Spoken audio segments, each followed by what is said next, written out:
अनिल कुमार दीक्षित अपने video channel Dixit जी speech के साथ एक दफ़े पुनः आपके समक्ष हाजिर हूँ। आज की तारीख है 11 अगस्त सन 2021 और दिन है बुधवार। आज के कार्यक्रम में मैं अपने सभी श्रोताओं और दर्शकों का स्वागत करता हूँ और उनको प्रणाम करता हूँ।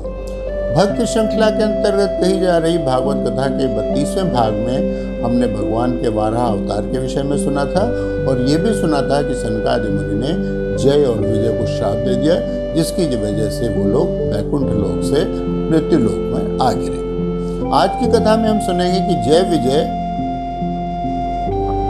जो श्राप की मिला था उससे के आगे क्या हुआ। जब वो लोग ऊपर से नीचे गिरे तो जैसा कि आप लोगों को पता था कि दिति ने भगवान कश्यप मुनि के वीर को अपने गर्भ में 100 वर्षों तक रखा था और उसके बाद जब वो ऊपर से दोनों जय और विजय गिरे तो वो लोग दोनों जाकर के दिति के गर्भ में स्थापित हो गए और उसके बाद उनके 2 जुड़वा बच्चों का जन्म हुआ। जब जुड़वा बच्चों का जन्म हुआ तो पूरी पृथ्वी के ऊपर प्रलय सी आ गई। जोर जोर से बिजली कड़कने लगी, बिना बादल के बरसात होने लगी, बरसात में मवाद गिरने लगा, गायों के थरों से दूध की बजाय खून गिरने लगा। जितने भी पशु पक्षी थे वो सब डर के मारे गौ और मूत्र फेंकने लग गए। समुद्र में ऊंची ऊंची लहरें उठने लगी, जोर जोर की हवाएं चलने लगी, जिससे कि पेड़ इत्यादि उखड़ उखड़ के दूर दूर जाकर गिरने लगे। चारों ओर त्राही त्राही मच गई और सब लोगों ने समझा कि शायद प्रलय का समय आ गया है, प्रलय का समय आ गया है। इस समय खाली चारों ओर अंधकार छा गया, तेजी से वर्षा होने लगी, पक्षी अपने घरों में छुप गए जाकर के और बिना बादलों के भी बारिश होने लगी। और ये सारी कथा क्यों हो रही थी, ये सारी कहानी क्यों घटित हो रही थी, ये घटनाएं क्यों घटित हो रही थी, ये सिर्फ सनकाद मुनियों को छोड़ करके पृथ्वी पर जानने वाला और कोई भी नहीं था। सब लोग यही समझ रहे थे कि अब शायद प्रलय आने वाली है, हम सभी लोग खत्म होने वाले। खैर धीरे धीरे थोड़े दिनों बाद वो चीज़ शांत हो गई। थोड़े दिनों बाद वो बच्चे दोनों बड़े होने लगे और उनका नामकरण किया गया। जब उनका नामकरण किया गया तो जैसे जैसे वो बड़े हो रहे थे तो वो बहुत तेज़ी से बड़े होते जा रहे थे और एकदम विशालकाय होते चले जा रहे थे। लंबी लंबी भुजाएं, चौड़े चौड़े कंधे और बड़े बड़े पैर, और जब वो चलते थे तो धरती कांपती थी। और उसके बाद कश्यप मुनि जो उनके पिता थे उन्होंने उनका नाम रखा।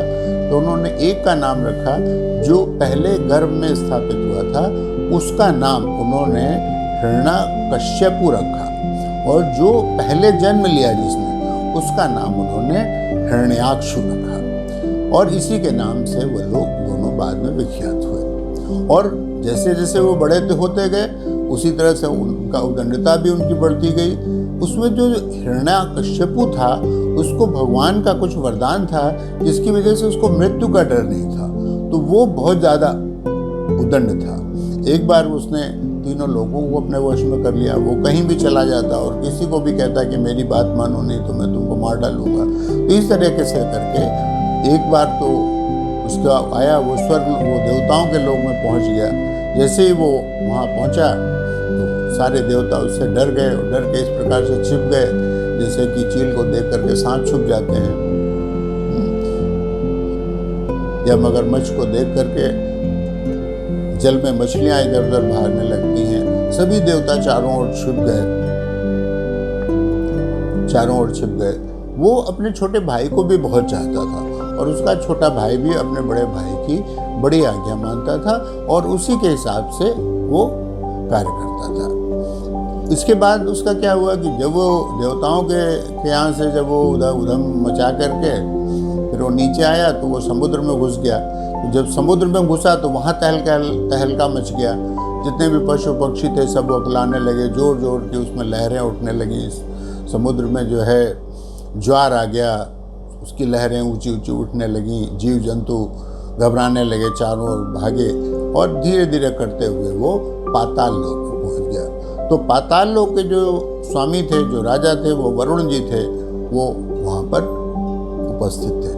उसने बड़ी ही खराब तरीके से वरुण जी को नमस्कार किया और बोला मैं आपसे युद्ध की भीख मांगने आया हूँ, मुझे भिक्षा दीजिए। आप तो बहुत ही वीर हैं और आपने तो बहुत वीरों को हराया है। एक दफ़े तो आपसे देवता भी एक समय से डरते थे, लेकिन अब आप यहाँ पाताल में राज्य कर रहे हैं, तो मेरा आपसे मैं युद्ध की भीख मांग रहा हूँ और युद्ध कीजिए। इस पर वरुण जी को क्रोध तो बहुत आया, लेकिन उन्होंने भी भगवान को याद किया तो उनको कुछ सद्बुद्धि आई, तो उन्होंने अपने क्रोध को शांत रखा और कहा कि देखो भाई, ऐसा है कि मैं तो युद्ध में लड़ाई वड़ाई में ज़्यादा विश्वास रखता नहीं हूँ और मुझसे ये होगा भी नहीं, मैं तुमसे हार जाऊँगा, ये तो पक्का है। तुमको हराने वाला तो कोई है ही नहीं। हाँ, एक कहलाते हैं पुराण पुरुष, सुना है कि वो बहुत ही वीर हैं और वही तुमसे जो है लड़ाई कर सकते हैं। तो ऐसा करो दैत्यराज कि तुम उन्हीं के पास जाओ और उनसे जा करके युद्ध करो। हो सकता है कि वो तुमसे युद्ध करना स्वीकार लें, कर लें, वरना इस दुनिया में और तो कोई जो है नहीं कि तुम्हारे साथ युद्ध करे। तो हम आज की कथा यहीं पे समाप्त करते हैं और अपने अगले वीडियो में हम हिरण्याक्षु और भगवान वाराह के युद्ध की कथा सुनेंगे। और जैसा कि हमेशा होता है कि जब हमारी कथा समाप्त होती है तो उसके बाद में हम लोग भगवान का नाम लेते हैं, एक बार कहते हैं, हम लोग उनका स्मरण करते हैं, उनको याद करते हैं और उसी क्रम में आज भी हम लोग वही कहेंगे कथा की समाप्ति पर, ओम नमो भगवते वासुदेवाय नमः।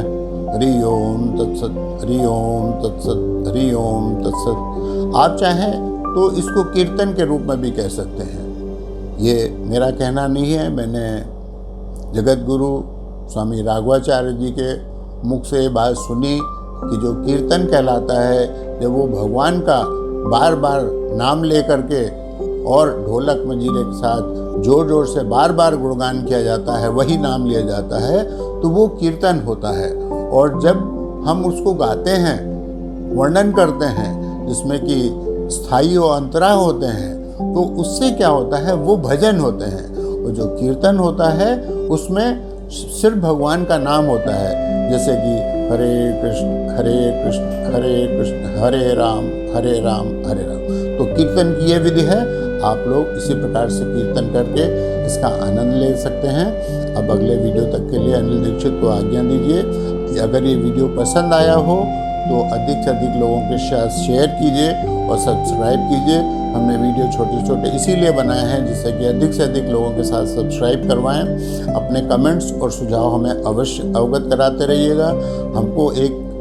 कल एक हमको सुझाव प्राप्त हुआ था कि काकोरी कांड की बरसी के ऊपर आप एक वीडियो बनाएं, तो मैंने एक वीडियो बना के डाला है। इसी प्रकार से अगर आपका उत्साहवर्धन हमें मिलता रहेगा तो हम नए विषयों पर और अच्छे वीडियो बना सकेंगे।